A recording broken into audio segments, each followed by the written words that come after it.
Olá pessoal, estamos aqui continuando essa série de podcast, conhecendo a história do curso de Direito nesses 30 anos. Professor Tiago, vamos falar de pesquisa agora. Estamos com o pessoal que é pesquisador aí bruto, viu? Olha, o negócio na Univale tá diferente, viu, coordenador? Muita coisa nova, muita coisa bacana, e os alunos estão delirando na pesquisa, porque nós estamos com duas pessoas à frente desse negócio aí diferenciado. Vamos falar um pouquinho com eles? Nossa, vamos lá. Aí o professor Guilherme, nós recebemos o professor Guilherme, professora Fernanda, que tem história no curso. Eu queria que eles se apresentassem, em vez de eu apresentar, ele mesmo fala um pouco de quanto tempo está no curso. Pode ficar à vontade, pessoal. Primeiro, as damas. Eu achei que primeiro eram os mais velhos. Não. Primeiro os mais velhos do curso, né? Então, primeiro as damas, né? Bom, meu nome é Fernanda, né? Como vocês já apresentaram, sou professora do curso de Direito da Univale, na área de Direito Civil. Estou na Univale desde 2018, se eu não estou enganada. Sou mestre em Direito e Inovação pela UFJF. Sou também pós-graduada em Direito Processual pela mesma universidade.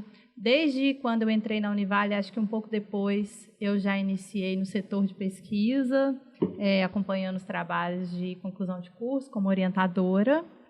E, posteriormente, eu entrei como coordenadora, mas vou deixar essa parte para depois. Vou deixar o Guilherme se apresentar, já que ele é o mais velho. Bom, entrei em 2011, salvo engano, na Univale.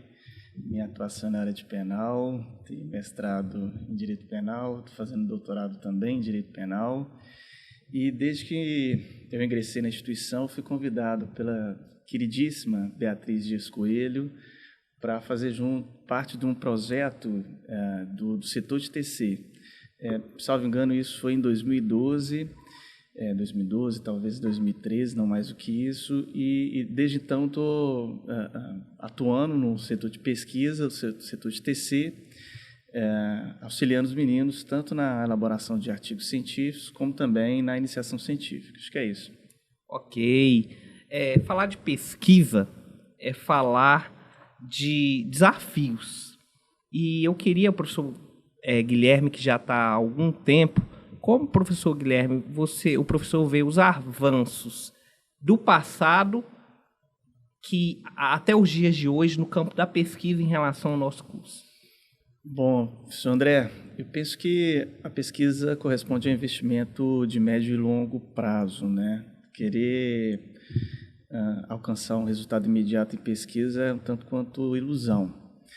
E eu percebo que os alunos eles estão evoluindo muito na qualidade das pesquisas, isso porque também a gente tem um corpo docente muito comprometido com a produção.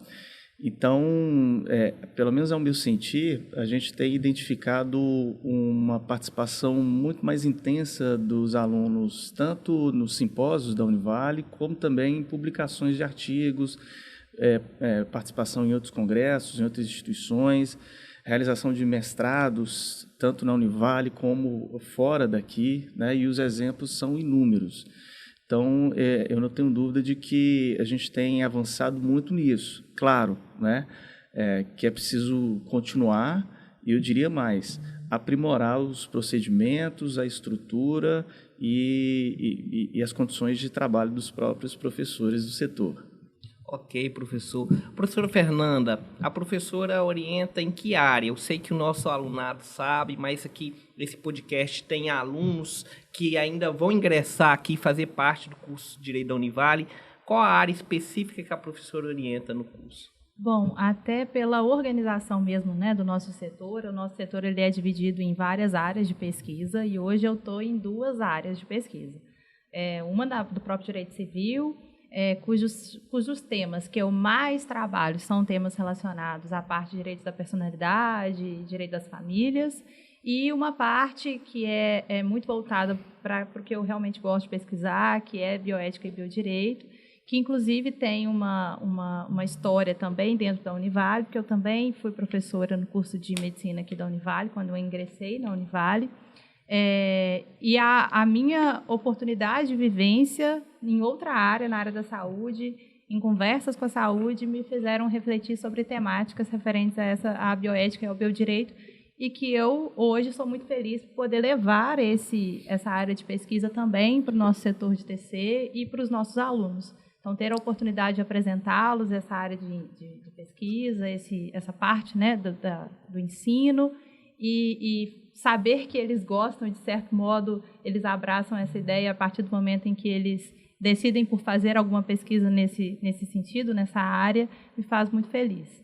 Professor Guilherme, nosso coordenador do Núcleo de Pesquisas, primeiro uma pergunta pessoal, de onde surgiu essa paixão pela pesquisa desde sempre, desde criança, desde a infância, desde a faculdade? E ainda mais, eu queria que, como o professor André, nosso coordenador, bem disse, nosso podcast ele não é assistido só pelo nosso alunado, né? Principalmente por quem não está na universidade e que nós queremos que venha para a nossa Univale. Como é que é hoje a estrutura da pesquisa dentro da nossa instituição?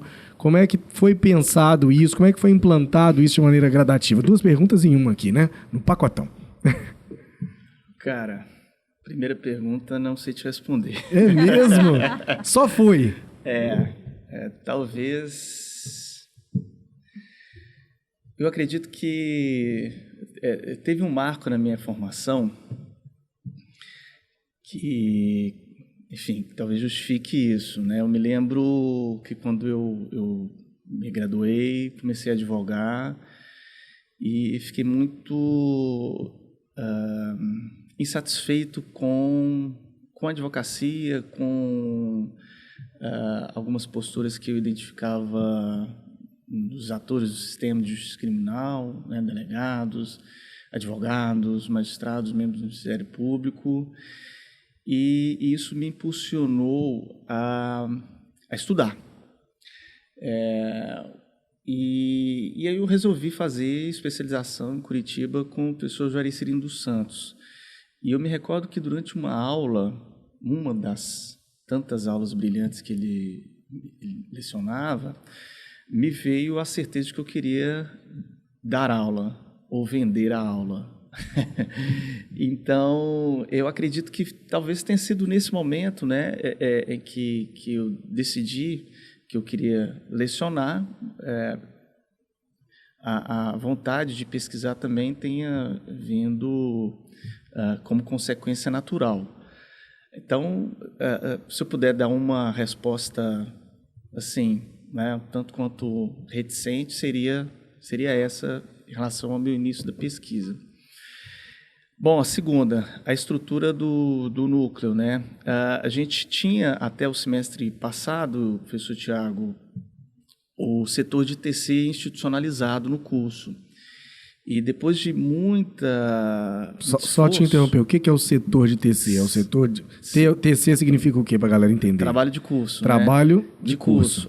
Existia a designação de TCC, que em razão de uma alteração no MEC, né? Na DCN do MEC, passou a se atribuir a nomenclatura de TC, que não é a mais apropriada, definitivamente, porque trabalho de curso é qualquer trabalho de graduação, né? Apesar de TCC ser mais apropriado, a gente utiliza hoje a nomenclatura TC em alinhamento à DCN do MEC. Ok. Então, a gente tinha o setor de TC até semestre passado e depois de muito esforço dos professores do curso e também da coordenação do curso, professor André, a gente conseguiu implantar o núcleo de pesquisa e iniciação científica, que também pode ser nomeado como NUPIC. Então esse é a sigla do setor, entendi. Sim, professor. Então, o NUPIC significa Núcleo de Pesquisa e Iniciação Científica. E a ideia era justamente da gente conseguir estruturar um pouco melhor a pesquisa no curso, porque, ao fim e a cabo, o setor de TC tem uma restrição muito grande, né, para trabalhar com iniciação científica e com a pesquisa propriamente dita. Então, o que a gente fez foi criar o núcleo de pesquisa e de iniciação científica para tentar contemplar também algumas atividades que já estavam sendo executadas e outras tantas que ainda estão por vir, né? Basicamente, o núcleo de pesquisa e iniciação científica, ele tem um braço na iniciação científica, que atua aí com o pessoal do artigo científico, a construção do TC, mas ele antecede isso também para o projeto de TC. Os alunos do 8º elaboram um projeto sob orientação de um professor do setor e apresentam esse projeto a uma banca de qualificação. Ok. Além disso, a gente tem outras iniciativas também, como a elaboração de colóquios de iniciação científica e de seminários para fomentar debates e discussão entre os alunos. Em relação à pesquisa, o setor ele incentiva fortemente a produção dos professores, seja divulgando revistas que estão com o edital de chamada de publicação aberta, seja também organizando, nesse semestre a gente está organizando um livro, né, de 30 anos do curso de Direito, e apresentando os resultados das produções dos professores e também dos alunos. Então, eu diria que o Núcleo de Pesquisa e Iniciação Científica tem esses dois braços, um na iniciação científica, outro na pesquisa, mas também agora está atuando com a monitoria. Embora seja uma atividade, né, com uma natureza maior de ensino, o NUPIC também vai auxiliar os alunos na monitoria, ok? Professora Fernanda, os desafios do núcleo, da pesquisa com relação aos alunos. O aluno ele chega e ele fica um pouco perdido, vamos falar a verdade. Fica um pouco perdido, eu tenho que pesquisar, não tenho, eles vão me orientar a pesquisar, não vão, por onde eu começo, por onde eu passo. E aí? Como é que a professora Fernanda, como é que ela enxerga a Univale enquanto pilar, enquanto fundamento aí para que esse aluno passe pela pesquisa e se apaixone pela pesquisa, ou não necessariamente, mas que ele vai passar pela pesquisa ali, inevitavelmente ele vai, não é isso? E os desafios para fazer isso? Conta pra gente. Bom, você perguntou dos desafios e aí eu acabo lembrando de um desafio que eu tive na época que eu fui coordenadora do setor de trabalho de curso, que ainda não havíamos implantado o núcleo, ainda era só o setor, e que foi talvez um dos maiores desafios de todos nós docentes, que foi a pandemia. E na época que a gente teve, né, instaurou a pandemia no início de 2020, em março de 2020, eu lembro que eu entrei para o setor como coordenadora no segundo semestre de 2020, e, como você disse, todos os alunos precisam passar pela fase de elaboração do trabalho de curso e desenvolver o artigo, enfim. E talvez um dos grandes desafios foi, efetivamente, manter essa tradição do aluno de realizar, que a Univale manteve, de realizar essa pesquisa individual dentro nesse momento de pandemia, em que muitas instituições de ensino elas estavam, por vezes, não mais exigindo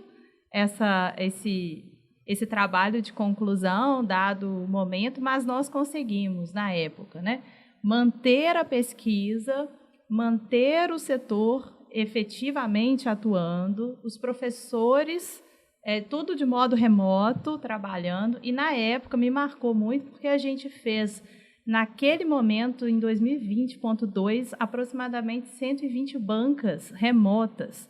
Então, a gente teve uma vivência de uma banca remota que foi muito produtiva na época para nós, a gente conseguiu cumprir com o nosso trabalho, a gente cumpriu com excelência o nosso trabalho, não só nós professores, mas, né, os alunos que também estavam passando pela mesma situação que a gente e também conseguiram desenvolver a sua pesquisa e realizar essa apresentação. Então, acredito que esse tenha sido um momento bem chave assim, do nosso setor e que a gente conseguiu passar, não sem turbulência, porque ninguém passou sem turbulência, mas a gente conseguiu cumprir, talvez com excelência, a nossa proposta e obviamente, a Univale acima dessa proposta, encabeçando essa proposta, e os alunos compraram nessa ideia também, e a gente, no final das contas, resolveu manter, e acredito que tenha sido, de fato, de excelência o nosso resultado. Eu me recordo, a fala da professora Fernanda é bem pontual e merece ser destacada. em virtude que várias IES os alunos tiveram que esperar, ou seja, não formaram no calendário oficial, tiveram que esperar um ano, um semestre. Lá, aqui no Direito, todos os alunos aí, a não ser que se foram reprovados, né? Isso aí é regra do jogo. Mas eles conseguiram concluir e hoje muitos alunos agradecem, né? Pelo fato de terem a possibilidade de concluir o curso na data oficial, porque sabemos que o aluno quer trabalhar, quer concurso, quer advogar, e a gente não segurou ninguém.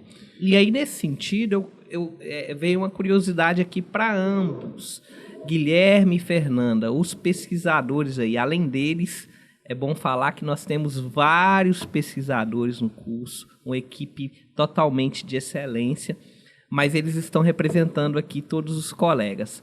E aí eu queria perguntar, primeiro, vocês se recordam quantos trabalhos num semestre, qual o número máximo que vocês orientaram, que vocês foram orientadores e realmente trabalharam, porque a gente sabe que aqui o povo trabalha, quantos trabalhos, e desses trabalhos, né, eu vou ser injusto. Eu queria que vocês escolhessem um trabalho, não é 2, não é 3, aquele que mais marcou, que você falou assim, não, esse foi top, não precisa citar aluno, mas se quiser citar, pode citar também, mas a temática que você falou foi show, esse aqui foi muito top. Quem quer começar? Professor Fernando. Bom, inicialmente que eu me lembro, dentro do número máximo de orientandos, eu consigo me recordar, até porque o número ele chama a atenção, foram 19, né? Então, assim, quando a gente fala que os professores do setor, eles se desdobram, eles... Em um ano? Não, em um semestre.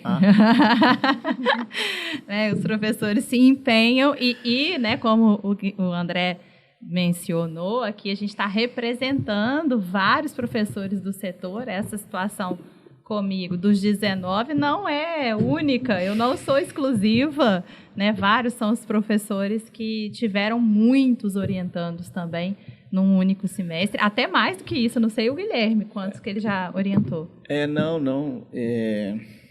Eu acredito que o meu número também tem sido esse, 18, 19, e infelizmente isso ainda é um pouco recorrente, né?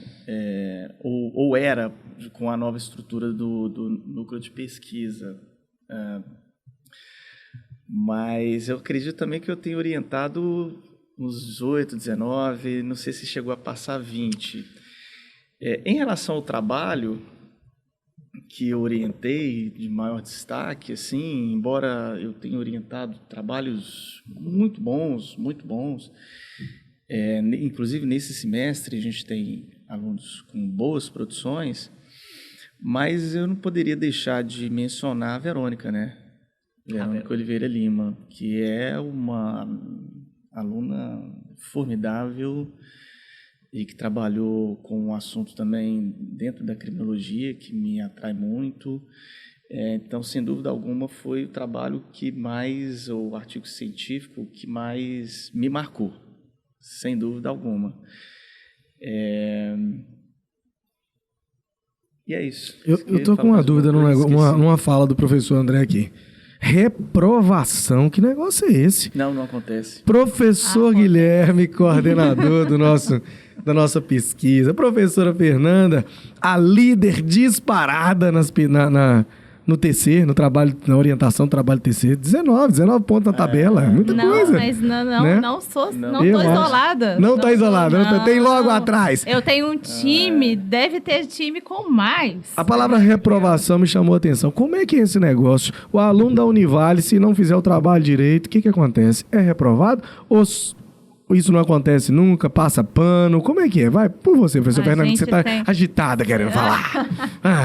A gente tem, eu acho, assim, né, para essa questão da reprovação, a gente tem 2 momentos que eu acho que são cruciais para o aluno. O primeiro momento que antecede a banca é o aluno efetivamente realizar o depósito do artigo científico. Então, esse é um momento em que, se o professor percebe que o aluno ainda não está preparado, ou que não não que não esteja preparado, mas que efetivamente não chegou à conclusão da sua pesquisa, não conseguiu concluir, não conseguiu escrever da maneira adequada, no tempo, esse aluno muito provavelmente já não vai seguir para a fase de apresentação.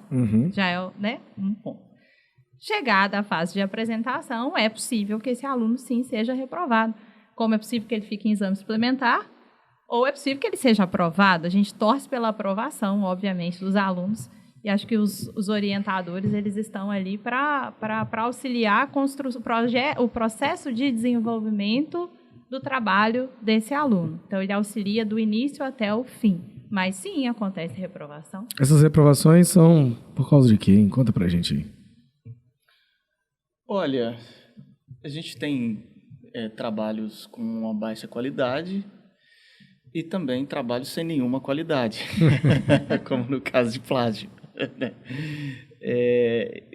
Professor Thiago, eu diria que os professores do setor de TC, cara, eles levam a sério a orientação e a avaliação. E talvez a gente encontre alguma IES com um grau de exigência menor do que o da Univale, né?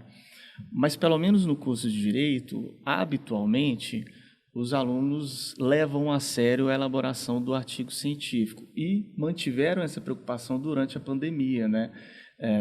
Fernanda estava mencionando aí que foi um período exitoso em relação ao setor, e de fato, porque não houve queda da qualidade dos artigos. Mas, então, a gente tem também uma realidade do aluno que, às vezes, encontra muita dificuldade para construir o artigo científico, né? Acredita que consegue elaborá-lo em um mês, o que é um pouco complicado, né?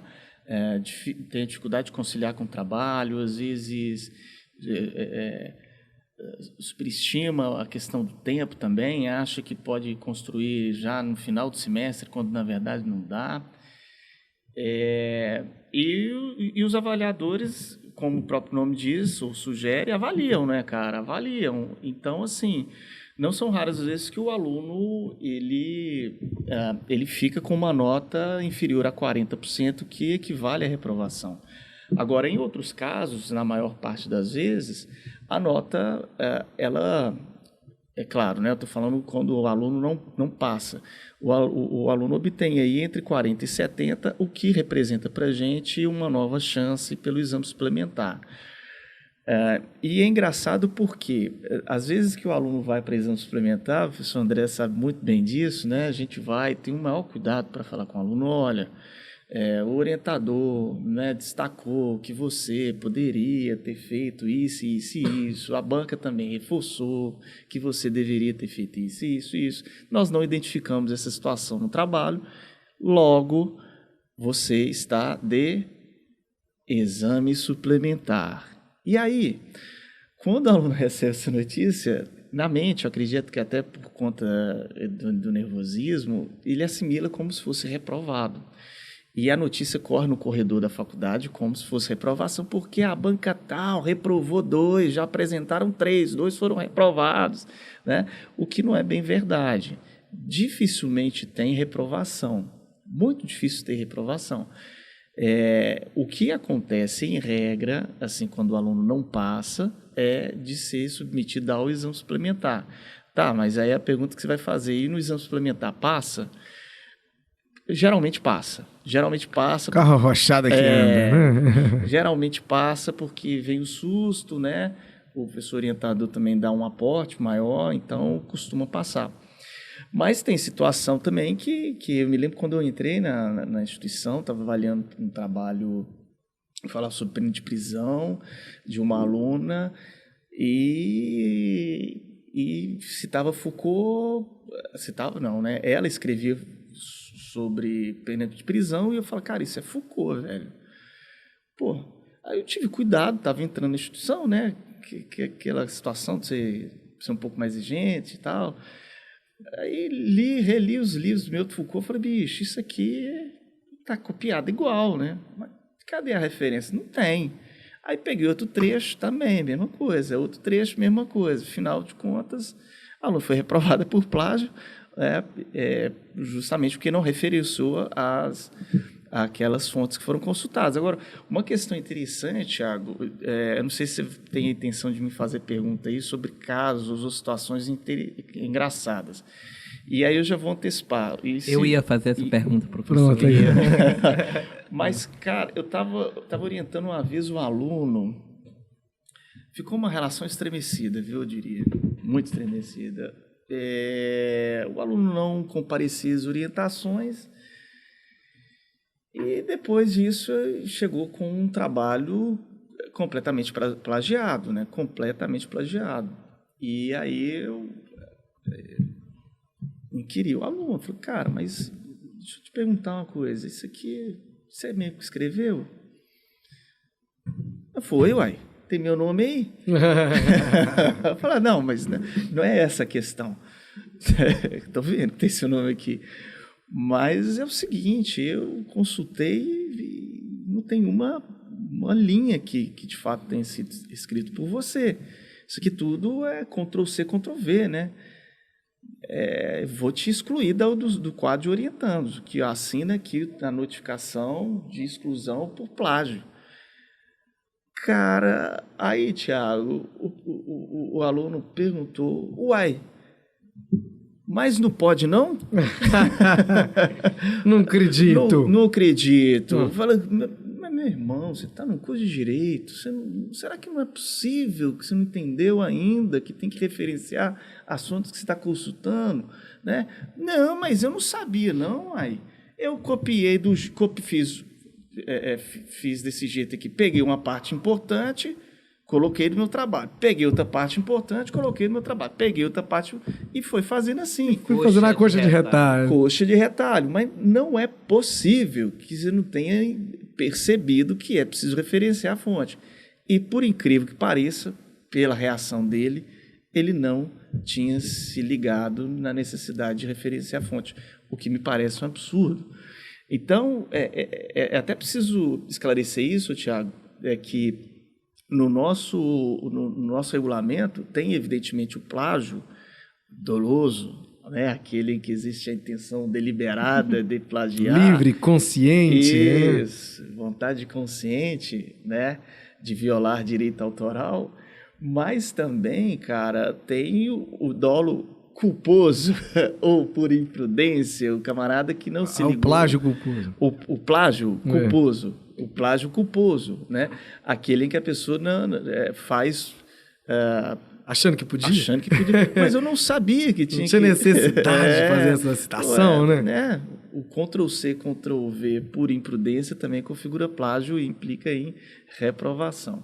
Nessa situação de coisas engraçadas, coisas curiosas, eu creio que todos nós, como pesquisadores lá do setor, do núcleo, né, do NUPIC, deixar claro, NUPIC, não é setor de TC, é NUPIC, Núcleo de Pesquisa e Iniciação Científica. Estou certo, professor Guilherme? Certíssimo. Mas as questões curiosas, engraçadas, e aí vamos pensar que eu acho que todos nós, o Guilherme já contou aí a dele, todos nós temos condições de lembrar alguma situação, sem citar nomes, claro. Me recordo que, recentemente, situações engraçadas na pesquisa Me recordo que as bancas que o professor Guilherme estava, ou está, ainda bem que mais recentemente eu não faço banca com o professor Guilherme. Temos uma, viu? Dia 25. São as bancas mais temidas. Eu também me lasquei. Que o professor Guilherme está, são as bancas mais temidas. Atenção aí, alunos, que pode ficar esperto. É verdade, os alunos falam mesmo. É verdade esse bilhete. Mas mais recentemente estava numa banca com o professor Bernardo e o professor Diego. Foi uma situação que eu não consegui me controlar. Eu comecei a rir. Professor Tiago, professor Fernanda, Guilherme, eu ri. Seguinte, não era orientador, estava ali na função de examinador, mas também se tivesse como orientador não teria nenhum problema, que a gente sabe que a responsabilidade do aluno, né, no sentido de fazer algo autêntico, o orientador não tem essa responsabilidade de plagiar, né, no plágio, no ilícito cometido pelo aluno.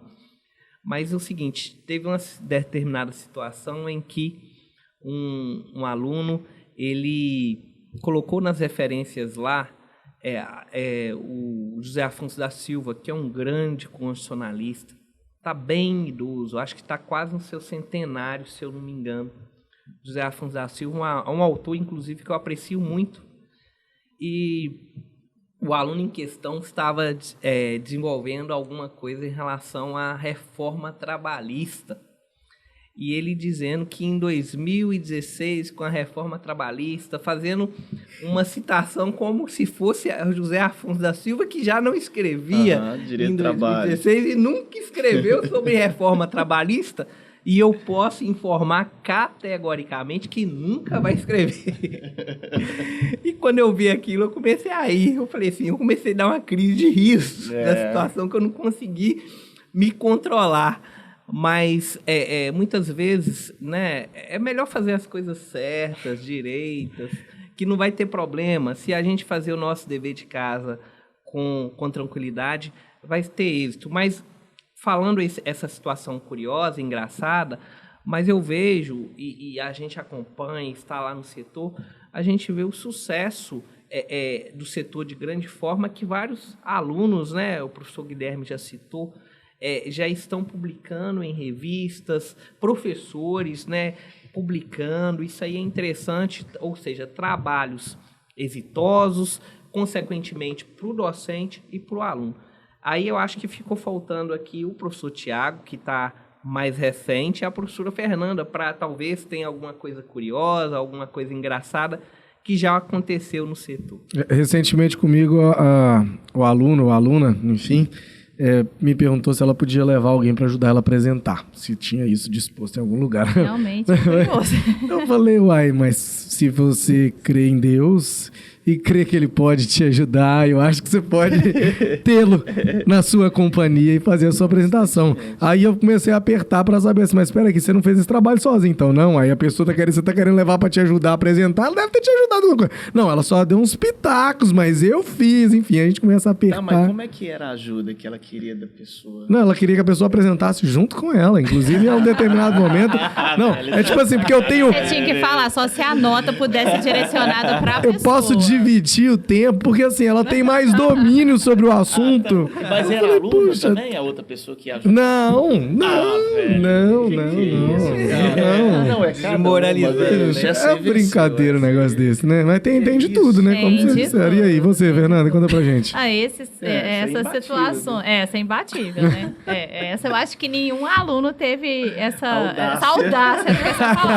Nunca teve essa audácia, né? Mas de pegar trabalhos pré-banca, né, anteriores à banca, para não possibilitar esse trabalho a ir para a banca, acontece com muita frequência, justamente por tudo que o Guilherme estava falando, de verificar que o plágio do trabalho, enfim, a não construção do trabalho, né, isso acontece de fato com frequência. Mas aí um caso interessante, assim, curioso que aconteceu, enquanto eu era orientadora e estava na época da pandemia, que os trabalhos estavam sendo apresentados de modo remoto, e muitos alunos tiveram diversas situações, né, para contar dessa época na apresentação de trabalho, mas uma ligada à internet, que foi um aluno, o Elcimar, que foi fazer a apresentação do trabalho dele, e caiu, ele estava numa cidade, Mucuri, caiu a energia da cidade inteira. No carro, eu lembro dessa história. E aí caiu a energia da cidade, aí tentou o 4G, não conseguiu, porque a cidade não abarcava a possibilidade. Nossa. Né? E ele teve que pegar o carro e ir para uma outra cidade, no meio do caminho, quando ele viu... Deve ter ido para Nova Viçosa, Mucuri deve ter ido para Nova Viçosa. Eu acho que era, mas enfim, claro, era uma cidade Valadares. ali próxima. E aí ele me disse que, no meio do caminho, quando ele verificou que tinha um sinal no celular, aí ele falou, opa, vou parar aqui para tentar fazer finalizar a apresentação. Não, ele ia iniciar a apresentação. Nossa. E aí ele, na época, lá entrou em contato no chat, né, que a gente estava pelo Meet, então ele falou, olha, gente, estou sem sinal, teria como eu conseguir apresentar agora e tal, e aí o próximo aluno, que seria o próximo, né, deixou ele apresentar, ele apresentou, Mas o curioso é que, para quem conhece esse aluno, sabe que ele é todo metódico, todo organizado. Salvo engano, nosso presidente do AB Jovem exatamente. Hoje, né? Então, assim, e ele sabe, né, dessa história, sabe que eu poderia falar nessa história. E ele é todo organizado, todo metódico, certo? Foi um trabalho excelente que ele fez, né? Foi apresentado no colóquio, né? O tema do trabalho dele, que tem a ver com bioética, né? Biodireito também, super importante, super interessante, tema super atual, que foi de paciente LGBTQIA+, que tenta autoextermínio e a discriminação que esse paciente sofre dentro dos hospitais, dentro dos centros de saúde. Então, foi um trabalho muito relevante, muito importante, que ele se preparou muito a apresentação, então ele estava todo, né, com aquela coisa dele, já toda meticulosa ali, pronta, e teve que fazer uma apresentação completamente atípica, mas deu tudo certo no final. Ele fez uma excelente apresentação, porque, de fato, foi um trabalho muito bom e a apresentação não foi diferente, mesmo com todas as circunstâncias que poderiam ter atrapalhado. Sem dúvida. Mas teve aluno que tentou apresentar projeto de qualificação no carro. Aí já foi assim, cara, eu fiquei revoltado, bicho, porque, pô, aluno sem compromisso, né? E que, enquanto eu viajo, eu apresento também, não tem problema nenhum, não. Aí a grande diferença, igual a professora Fernanda citou uma situação, e aí eu reforço para os alunos que estão nos ouvindo, e que querem realmente levar as coisas a sério e querem ter êxito futuro. Eu vejo a situação do nosso aluno, ex-aluno hoje, Elcimar, hoje advogado de destaque. Eu tenho certeza que já está alçando grandes voos, vai alçar outros. Eu vejo que, olha só como é que a história dele no curso reflete no futuro.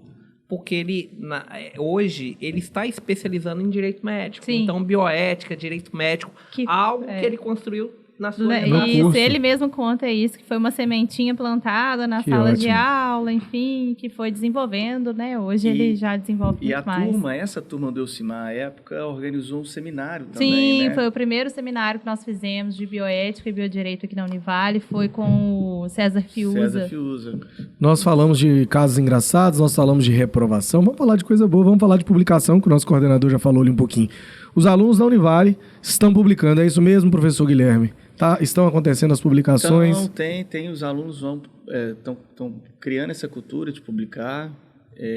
Claro que é o que eu mencionei no início, né? Um investimento a médio e longo prazo, até porque para publicar você precisa pesquisar e para pesquisar tem que ter tempo, né? Eu acho que um dos problemas que a gente encontra hoje é essa dificuldade de conciliar as atividades acadêmicas com a pesquisa também, né?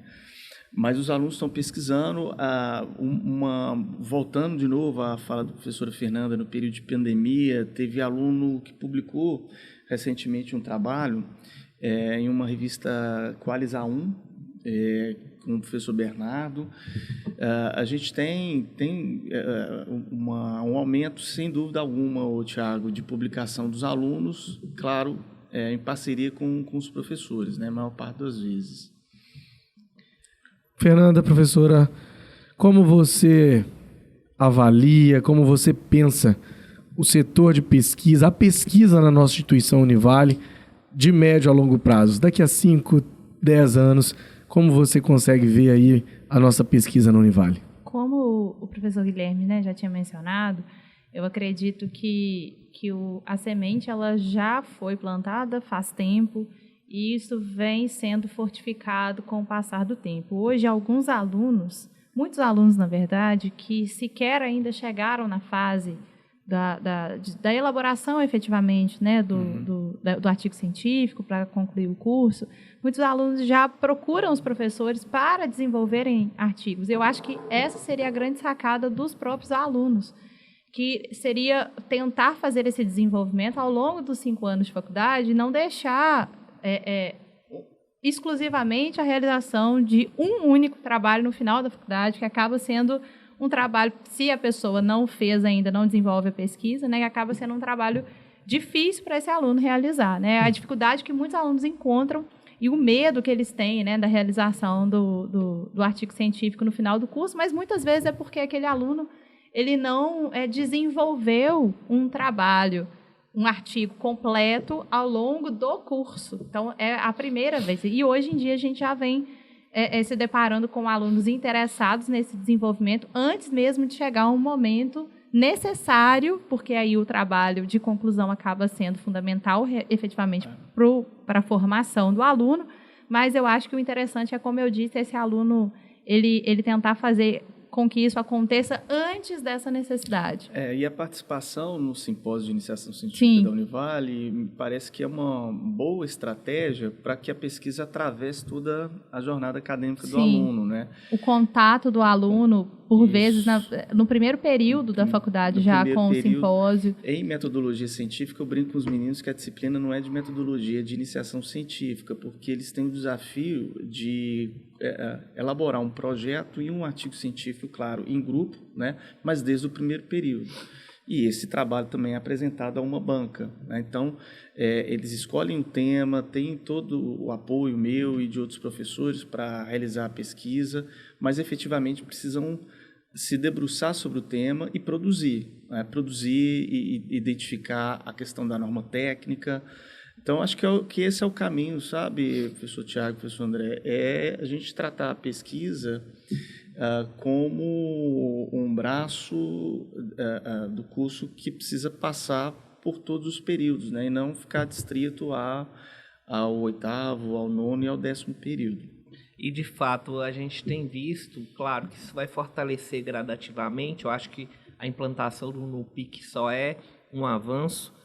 A pesquisa ela já está presente nas atividades integradoras do curso, muitas delas, até o primeiro período hoje, os alunos estão envolvidos com a pesquisa. Eu falo que o professor Guilherme, normalmente, ele faz discípulos, né? Existe lá o Lucas, eu quero até elogiar o Lucas, encantado com o trabalho lá, já no núcleo, junto com o professor Guilherme. E o Lucas é um aluno de período inicial, não é de tão avançado, que está envolvido na pesquisa. Ou seja, a gente vê a articulação de bons alunos envolvidos na pesquisa. Vou deixar você falar já. Pode falar para me pontuar? Para fechar, não, é porque eu queria dizer justamente isso. Uma das outras atividades que o NUPIC apoia é a criação de grupos de estudos e de pesquisa pelos professores, né? A gente tem a professora Fernanda com de bioética e biodireito, o professor Bernardo, Diego, Felipe com o de direito e literatura. Eu vou começar agora o Observatório para a Crítica da Lei Penal. E o que a gente identifica, né, professora Fernanda, é uma adesão, sobretudo dos alunos em períodos iniciais. Exato. Né? Até o 4º... Isso é uma novidade, né? Pois é, até o 5º período tem mais adesão de aluno do que em relação aos períodos finais. Isso me parece bastante sintomático, né? Significa que os alunos dos períodos iniciais têm mais vontade, vigor, e a gente precisa dar vazão a isso, né? Sim. É interessante falar de pesquisa.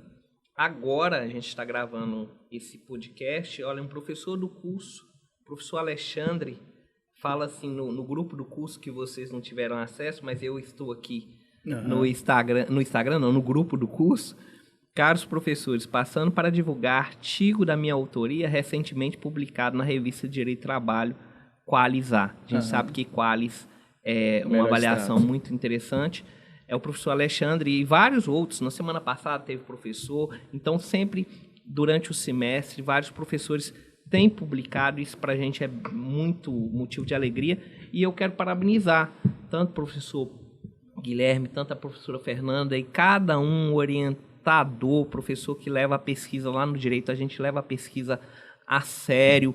Na verdade, não só nos períodos finais, mas também nos períodos iniciais. A gente está querendo propagar mesmo a pesquisa. Agora mesmo, em outubro, alguns professores vão para Colômbia, vão para a Argentina, levar lá as suas publicações lá naqueles eventos grandiosos, ou seja, o curso já está fazendo a internacionalização, algo que é totalmente de valia. Então, eu quero parabenizar e, professor Tiago, fechar esse programa o curso de Direito e a pesquisa. Realmente o nosso curso tem feito a pesquisa de qualidade. É isso aí, só para fechar, professora Fernanda, quem está nos vendo, nos ouvindo neste momento, Por que escolher a Univale? Por que o nosso setor de pesquisa está preparado para recebê-los? Nossa, mas só tem coisa boa para falar, gente, da Univale. Como eu comecei falando lá na minha primeira fala, né, o nosso setor ele é um setor extremamente, não o setor, mas nosso núcleo, né? Ele é extremamente amplo, com as áreas e as afinidades temáticas, com professores comprometidos, com professores dedicados e direcionados, professores que efetivamente pesquisam para além das orientações, com grupos de estudos que estão abertos também pelos professores. Então, efetivamente, a nossa pesquisa, ela, para além dessa questão do final do período, né, a gente já começa logo no período inicial, quando os alunos já têm que fazer um resumo, para a parte do Direito e Literatura, que é do nosso projeto integrador. Então, assim, o curso ele é todo voltado efetivamente para essa área, efetivamente, óbvio, né, do ensino, mas muito da pesquisa e também muito da extensão. Então, a pesquisa está efetivamente integrada no curso e os alunos que ingressarem na Univale, eles certamente vão conseguir e já vivenciar a pesquisa logo nos períodos iniciais. Professor Guilherme, nosso coordenador, nosso aluno que ainda não se envolveu na pesquisa. Ele está lá, mas ele ainda tem a dúvida como é que funciona, como é que não funciona. O recado é para ele agora. Pode olhar para a câmera lá e falar assim, vem porque o NUPIC está te esperando. Vai lá. Meu podcast é só para ouvir, né? Não? Não, é visto também. Nossas redes sociais movimentadíssimas. Nosso Instagram vai te ver, não tem jeito não. Vou dizer no WhatsApp vai ser difícil passar o vídeo, mas fica tranquilo. Realmente. Pesquisador tem que aderir ao WhatsApp, tá? É uma regra primordial. Olha a cobrança aí. Bom, mas aqui eu diria, cara, curto e grosso, porque, enfim, acho que não tem necessidade realmente de prolongar. O camarada tá perdendo tempo, né? É isso. Tá perdendo tempo por uma questão pragmática, já que ele vai precisar apresentar o artigo científico no 8º e no 9º. E também, eu diria, já numa perspectiva, claro, pessoal, né? Sim. Algumas pessoas têm uma vocação maior para pesquisa do que outras. E para essas pessoas que têm interesse, a gente precisa dizer que as portas estão abertas. Agora, o indivíduo que não tem interesse na pesquisa precisa ir para a pesquisa simplesmente por uma questão pragmática, para poder apresentar o artigo científico, né? É isso. Nós recebemos aqui, neste momento, o nosso professor Guilherme Marinho Dutra Cabral. Tem uma ordem dos nomes aí. Eu também nunca consigo descobrir a ordem dos nomes, viu, professor André? Nosso querido professor Guilherme, ele que tem a difícil missão aí de representar o nosso NUPIC. Você que ainda não se envolveu, se envolva, como ele disse aqui, tá perdendo tempo. Obrigado pela participação, pela presença, professor Guilherme. E a nossa professora Fernanda também, depois tem um livro aí, Fernanda Saches, que Fernanda Teixeira Saches Procópio. Olha aí, ele já sabe. É o mais importante. Procópio é o mais importante. Então, Fernanda Procópio. Mas mais importante que isso tudo é chamar o Guilherme de doutor. Mais importante chamar o Guilherme de doutor, então tá resolvido. Doutor Guilherme, doutora Fernanda, obrigado pela presença, pela participação. Esse foi mais um episódio do podcast em comemoração aos 30 anos do nosso curso de Direito. Ao meu lado, que apresentou comigo, o nosso querido coordenador, professor André Rodrigues. Fique ligado, tem muito mais vindo por aí. E não se esqueça, nós temos programação aí em comemoração aos nossos 30 anos. No dia 18, nós temos grande aula magna com o professor doutor Carlos Veloso, ex-ministro do STF. Obrigado e até a próxima.